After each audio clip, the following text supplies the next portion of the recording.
안녕하세요 여러분, 또리쌤이 왔습니다. 자, 오늘 이야기는 이방원이 죽을 뻔했거든요. 그것도 아버지에 의해서 죽을 뻔했거든요. 자, 그 이방원을 살린 하륜이라는 사람의 꾀가 얼마나 탁월했는지, 꾀라기보다는 지혜라고 볼 수도 있어요. 자, 그런 이야기에 대해서 한번 해보도록 하겠습니다. 자, 이방원이 함흥처사들을 그렇게 희생시키면서 아버지를 불러오려고 애를 썼죠.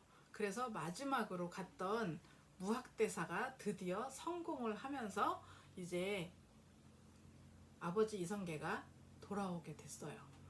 얼마나 기쁘겠어요, 이방원이. 아유, 드디어 그렇게 노력한 성과가 이제 빛을 보는구나. 그러면서 너무너무 기쁜 나머지 아버지를 이제 맞이하러 마중을 가기로 해요. 그래서 평양까지 가서 내가 아버지를 맞이해서 모시고 오겠다. 막 이렇게 막 들떠 있어요. 막.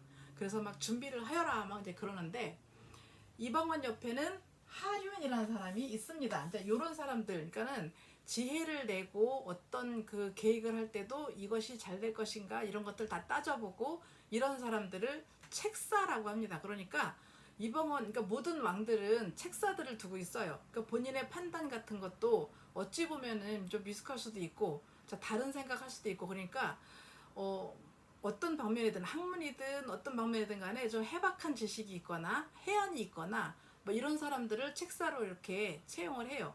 이 하류는 이방원이 왕자 시절에 이방원의 싹수를 보고, 아이고 싹수 좀 이상한가요? 이방원의 그 장래성을 보고 사람 됨됨이나 이 성공 확률을 보고 이방원한테 접근을 했다라고 알려져 있는 사람이에요. 이 하륜이 그래서 이제 이방원 옆에서 이방원한테는 없어서는 안 될 사람인 거죠.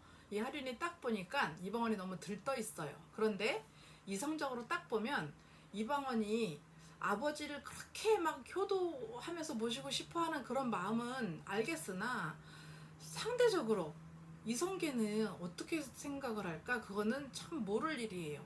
정말 저렇게 아들을 미워하는 아버지가 무학대사가 가서 그런 식으로 설득을 했다라고 해서 그런 마음을 딱 접고 나 이제부터 아들을 사랑할래 그런 마음을 먹을지는 모르는 일이죠. 아들이긴 하지만 사실은 좀 감정이 그때는 뭐 어떤 상황인지는 저희가 짐작은 못하겠지만 이성계로서는 용서할 수 없는 자식이다 이럴 것 같아요, 이방원이.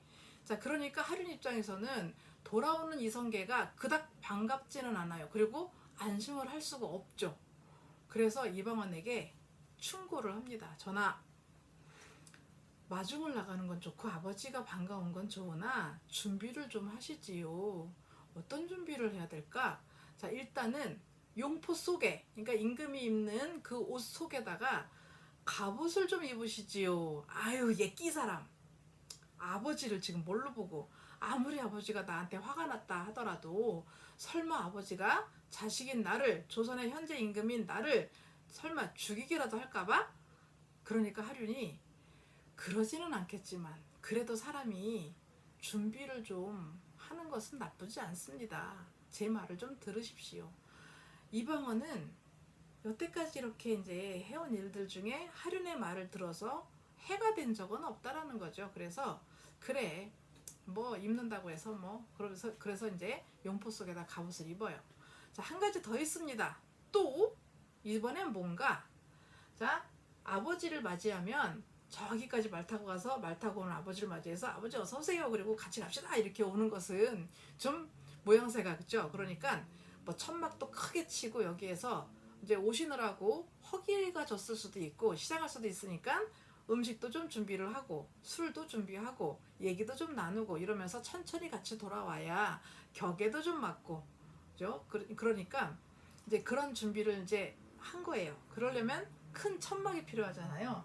천막을 이렇게 이제 쳤다라면 여기 기둥들을 이렇게 이제 세울 거 아니에요. 이렇게 이제 쓰러지지 않게 이 가운데 기둥을 이따만하게 세우라 그래요.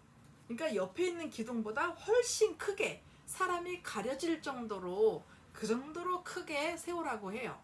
그러니까 의아하잖아요, 이방원이. 하지만 뭔가 그래도 생각이 있으니까 이렇게 말을 하겠지 이러면서 명령을 내려서 가운데 기둥을 아주 크게 세워라 이제 합니다.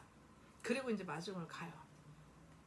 천막에 이렇게 앉아있다가 여기 이렇게 의자에 이제 이렇게 앉아있다가 저 멀리서 이제 그 아버지 이성계 일행이 이렇게 옵니다. 이제 말을 타고 이제 따거닥따거닥 오는 게 이제 보여요. 그 일행들이 딱 보이니까 이방원이 얼마나 반갑겠어요. 그렇게 사람을 보내도 안 오고 속을 태우다가 이제 오시니 얼마나 좋겠어요. 그래서 뻘떡 일어나서 막 달려나가요.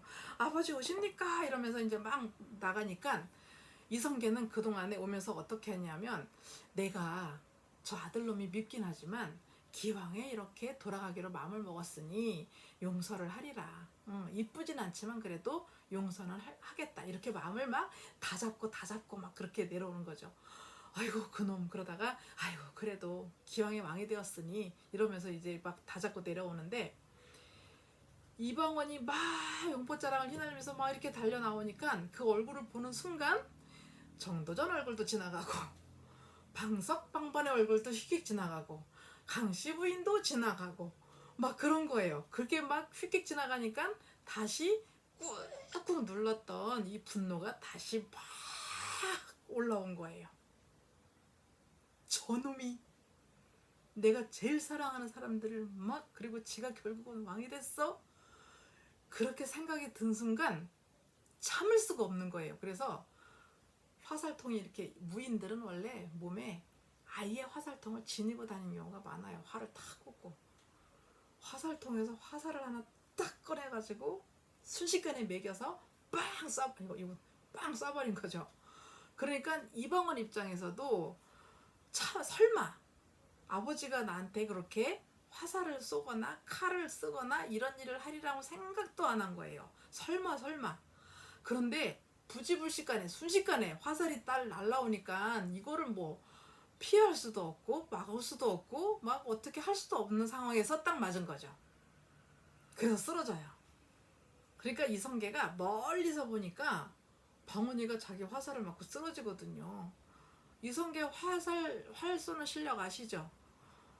기러기들한테 까마귀들한테 이렇게 새들한테 이렇게 날아다니는 새한테 화살을 딱 쏘면 한 화살에 뭐 새가 3마리가 이렇게 꽂혀서 내려온다는 둥, 뭐 내가 저 왼쪽 눈을 맞추겠다 그러면 왼쪽 눈이 맞는다는 둥, 신궁에 속합니다. 신궁으로 불려요.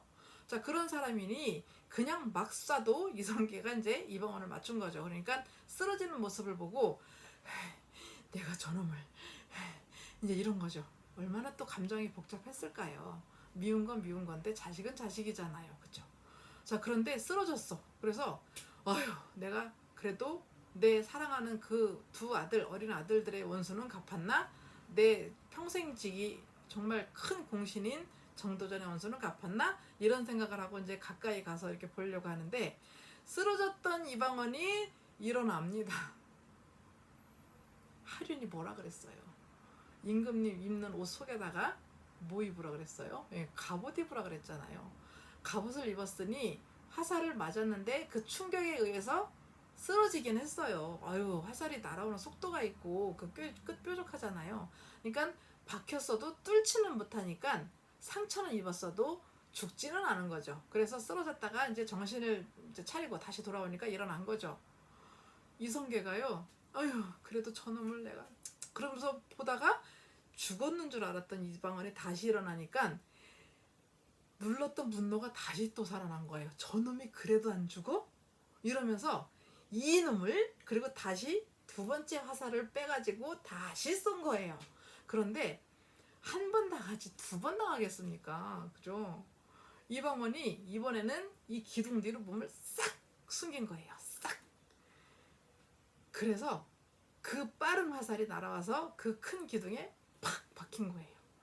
자, 이렇게 보면 하륜 이 사람 예지력이 있네요. 이 정도를 충분히 짐작을 했다라고 하는 거는 정말 보통 사람이 아닌 것 같아요. 자, 그래서 이성계가 쏜 두 발의 화살이 이방원을 죽이지를 못해요. 그러니까 이성계가 이걸 보더니 내가 신궁이라고 불리는데 내 화살을 피하다니 저놈이 그래도 밉기는 해도 그래도 하늘에서 저놈 보고 왕을 하라는 건가 보다. 그래, 이 정도가 되었으니 이제 나도 마음을 접어야겠다. 그리고는 화살통을 던지고 활을 집어 던지고 그리고는 다 자포자기를 하고 이제 왔다고 해요. 그래서 이방원은 나를 쏜 아버지가 밉고 원망스럽긴 하겠지만 그래도 오셨으니 이제는 백성들 앞에서도 떳떳하고 관리들에게도 임금 노릇하기도 이제는 좀 더 수월하고 그러니 뭐 아버지가 또 오신 것도 반갑고 그래서 같이 모시고 조용히 기가 팍 죽은 이성계를 모시고 한양으로 돌아왔다라고 합니다. 그래서 이방원은 죽을 고비를 넘겼어요. 누구 덕분에? 하륜 덕분에.